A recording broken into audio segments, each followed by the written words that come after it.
Hello. Takkan sama nak bercerai. Benda kan boleh bincang. Aduh. Hello. Ish. Tak guna aku hidup lagi lah. Orang yang aku sayang pun tanyakan aku. Lebih baik aku mati lagi macam ni lagi bagus.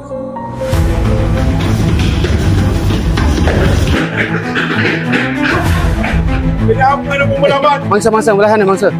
Okey. Lambat sangat dah tuan. Okey. Sabar je. Berapa lama nak tunggu? Sabar. Okey. Tenang. Berapa lama nak tunggu? Jangan Okey, boleh tenang. apa. Okey. Macam ni, dengar saya cakap. Okey, kami datang untuk menyelamat cik. Jadi saya minta kerjasama daripada cik, bagi kerjasama dengan kami untuk untuk tim kami buat kerja. Okey. Sabar cik.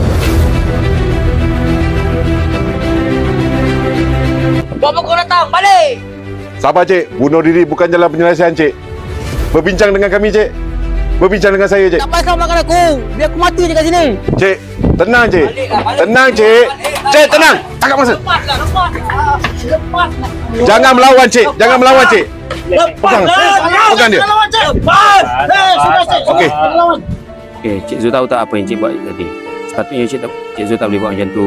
Kena fikirkan masa depan, anak-anak lagi, tanggungan kita banyak lagi kat rumah. Jadi lepas ni janganlah buat lagi Okay? Banyak istighfar Kalau masalah boleh selesai insya-Allah.